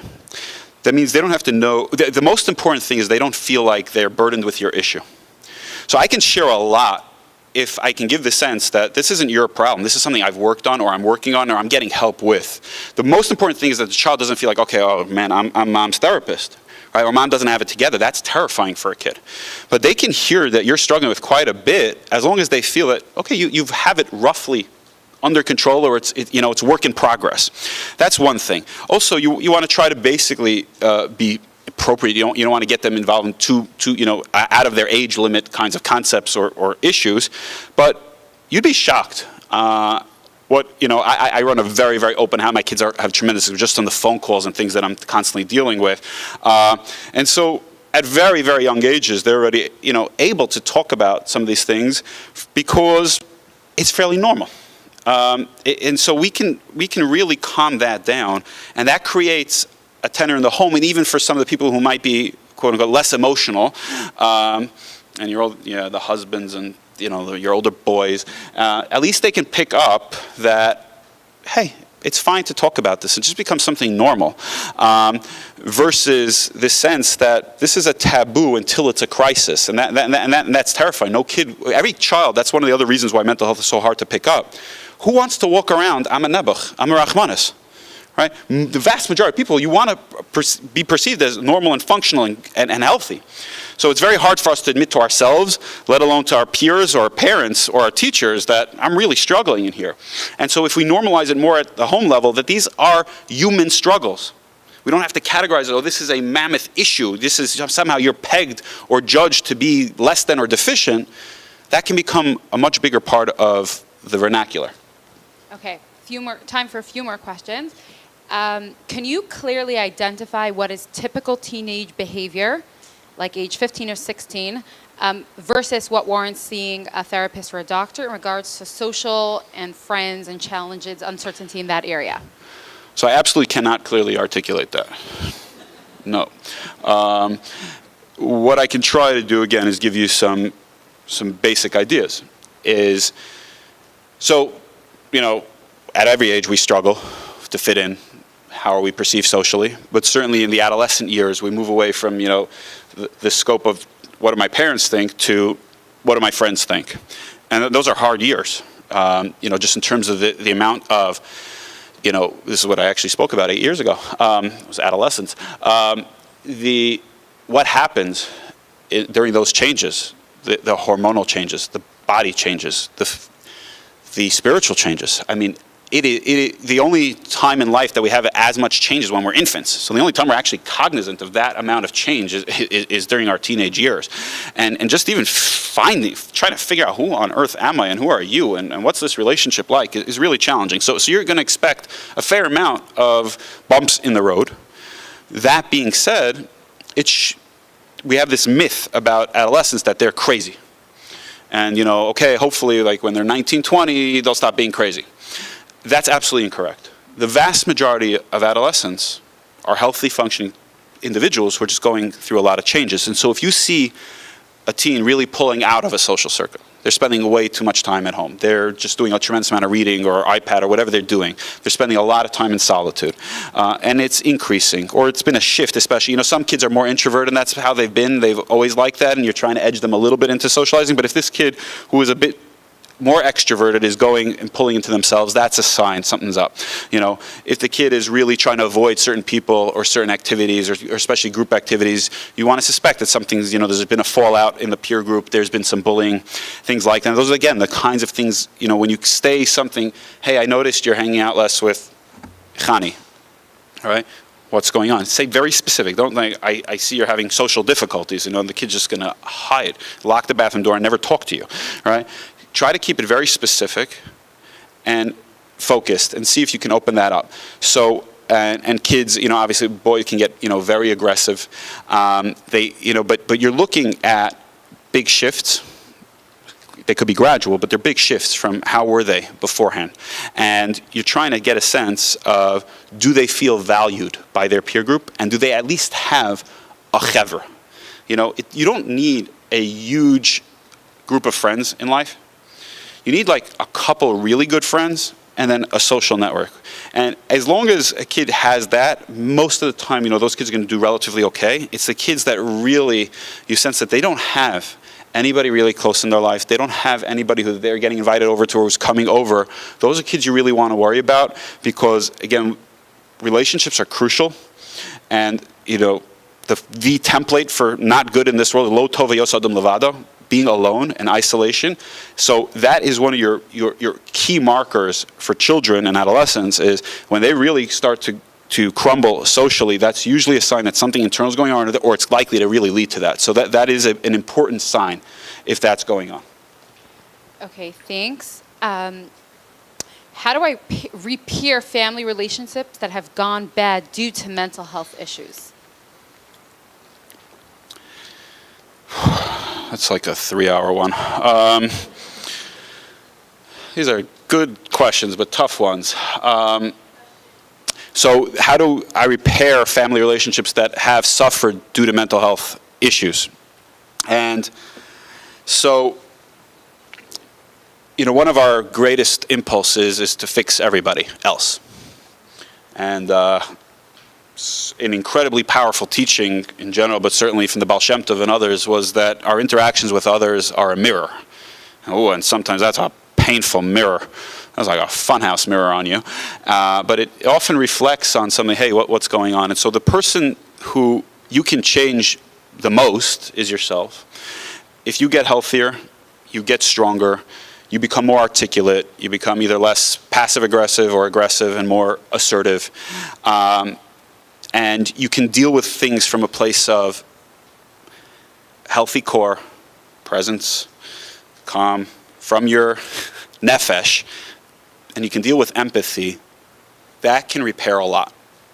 But you can't take the onus of changing a whole system on yourself. You want to do what you can. And a lot of times, families really become very, very fragmented over significant mental health issues. And we want to really prioritize shalom. We want to really prioritize even if there are huge differences in understanding, even of the problem itself, that so many times we end up in arguments or fights. So you're the crazy one, or you're the crazy one, you need help, you need it, right? And that just devolves. And I've seen real tragedies in families over that. And so how to be respectful and empathic, even when you really disagree, and even when there's a lot of pain, is incredibly difficult. And often somebody who's really going through that, you're going to need a lot of your own support. And whether that's I don't know, what's the female mashpia? Mashpia also, okay. So that or a therapist, just with a hey, okay. Or professional therapy, or a really good friend to help you have the strength to do that is crucial. Yep.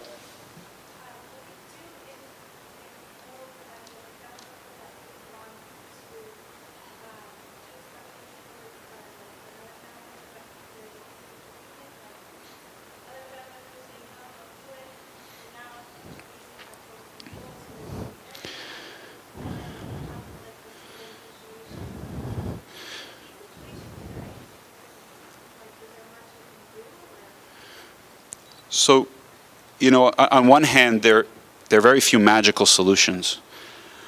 And on the other hand, persistence, care, concern, empathy, you heard about validation. A lot of, the people who end up acting, very unilaterally or very aggressively, sometimes they're just incredibly difficult personalities. Sometimes there's personality disorder, there's abuse. I'm not going to sugarcoat, The Rebbe didn't just say, you take the shul and everything's beautiful underneath. There's massive layers. And if you think about the mushal, the amount of dirt and mud you got to go through till you get to minerals and diamonds can be astronomical. So there are some people with tremendous darkness and issues, and they can really hurt other people. And you have to be very careful. It's very dangerous to give canned advice. I'm often dealing with, one spouse has a severe personality disorder, is an abusive person, and so they get this advice of, okay, Ava, Milashon Hav, keep giving. Oh no, that's real dangerous. So you have to be very careful about this. But in general, if the person's not really abusive, it's not a tyrant, and it's not dangerous to do that, a lot of times they don't feel understood. And so many times our own pain and our own issue, our own disagreement doesn't allow us to work with them. And trying to really create enough space, wholesomeness inside, coming from a place of strength, where you can then hear somebody else and actually create that supportive environment where they can be vulnerable enough to actually share their concern, can start the ball rolling. And again, a lot of these things you can't do yourself. You're going to need, a family therapist, marriage therapist. Try not to go at things alone. Use your instincts and do your best, but don't do things alone. Tovim mashnayim echad. We all need. That's the other myth. The self-made person. That's not how the Torah views anything. We all need each other. We need friends. We need supports. We need mashpiyim. We need teachers. We need therapists. Nobody's got a monopoly on the problems, and nobody's got a monopoly on solutions. We need to work together. You really did your homework with the Lubavitch words. Okay. When someone doesn't want to get help, how can you encourage, or at which point do you force it if you can?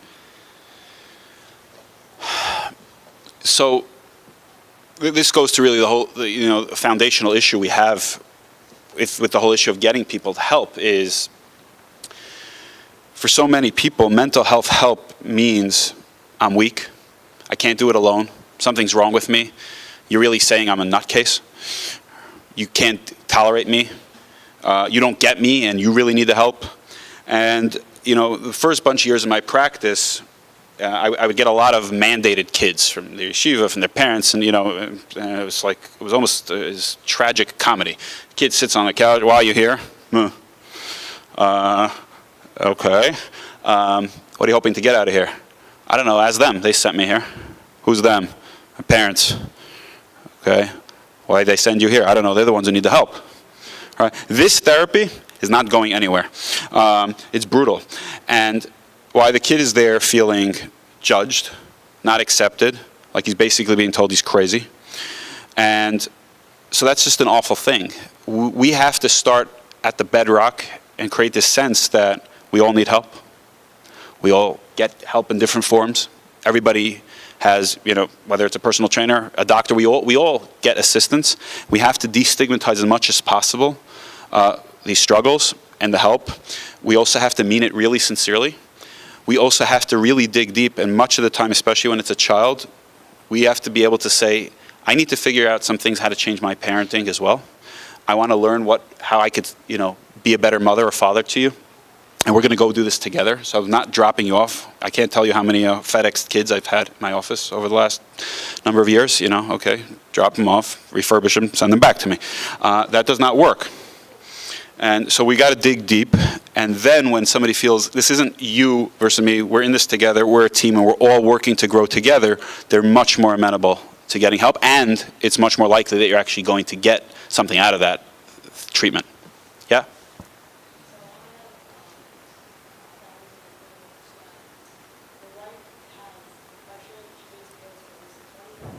Mm-hmm.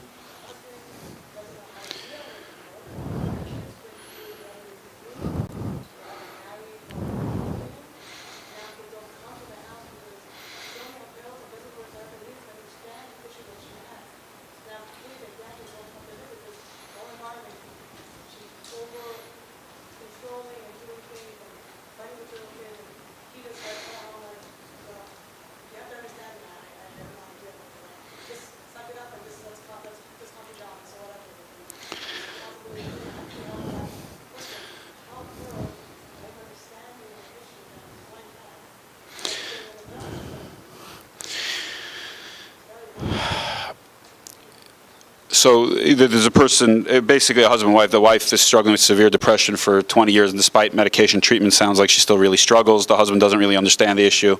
It's pretty difficult at home, and the kids are sort of grown and married and don't really want to visit much. And, the dad's approach is sort of like, you have to understand I can't deal with this, so just come. And obviously the kids feel probably this is toxic for us or something, and we can't come, and it's things aren't good. So the first thing is, it's real humbling doing this work. When somebody starts a sentence with, this has been going on for 20 some odd years, so the narcissistic side of me says, okay, I got this, I'm Dr. Zimmerman. The other side of me says, are you nuts? Like you're going to, in an answer on a question, solve an issue that's been existing for 20 years. And the latter one is probably more true. So what happens is there's often a lot of do-gooders who get involved on one part of the case. So they do the Kibbutz Av thing is a classic. So the Askanim get involved. You got to go to your parents' house. It's Kibbutz Av A. They have no idea what happened there growing up, and maybe 3 of those kids have been in trauma treatment for 20 years, given what chaos and trauma. Or not, or meaning they're so triggered even just by the idea that the idea of going home is forget it, right? So now they just have, instead of their trauma, they also have guilt over not being Mekayim Kibbutz Av, right?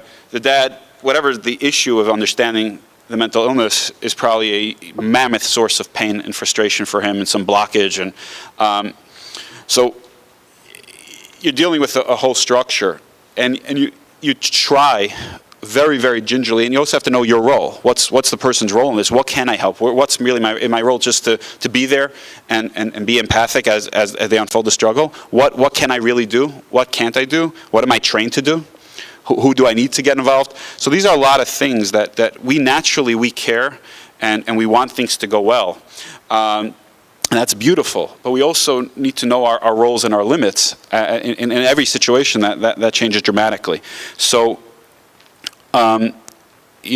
what's been going on for 20 years that they can't articulate or understand one another, that's probably something deep. And that's probably not going to change from a chizik shmuz. And maybe we can get them into a conversation. Maybe the Rav, maybe a Rebbitzen, maybe somebody can even say, hey, things are going on, this is really affecting the children. Maybe they can unite over the fact that now it's impacting the children. And that how can we create enough of an understanding, enough of an empathic environment where they'll at least want to come, not for a 3-day yontif, but maybe for a Sunday barbecue to start, right? And you have to get the agreement of the adults first to actually say, hey, there's an issue here and we have to do something, because if you just put the onus on the kids, that's just likely to fail, because even if they come, it's likely to go to pieces on you real fast. And if they're adult children, you have to understand, really talk with them openly.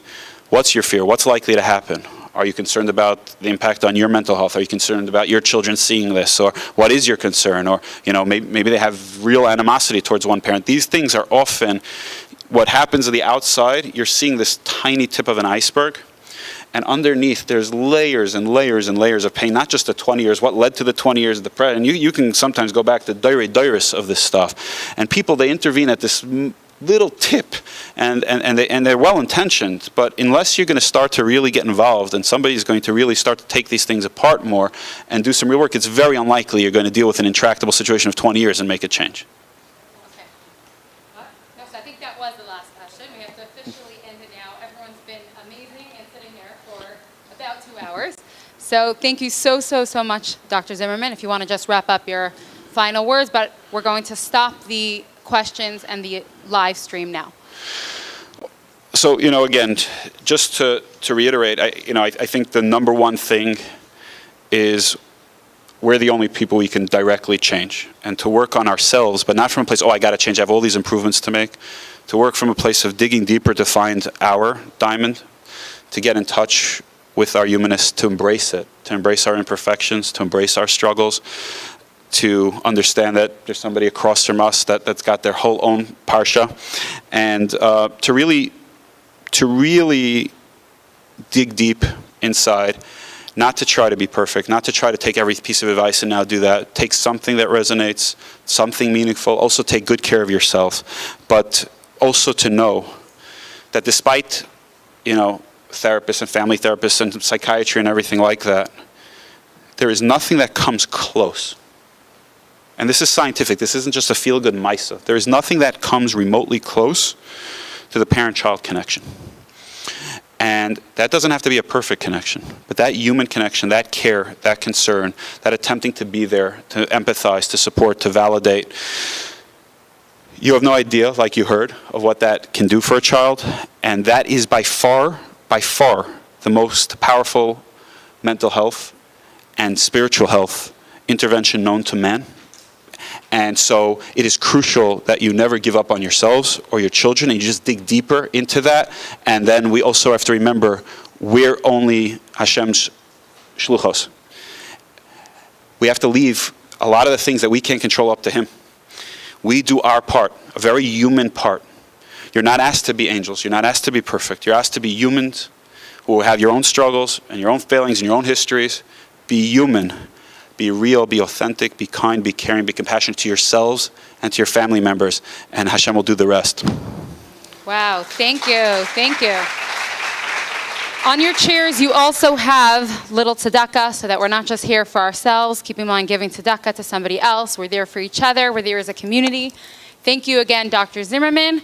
If you didn't sign in, because this is a grant from the UJA, we do need signatures to show the people that we're here. So Tzivi's right there. You could just sign on your way out. She's standing right outside by the ledge. And if you missed any of our events or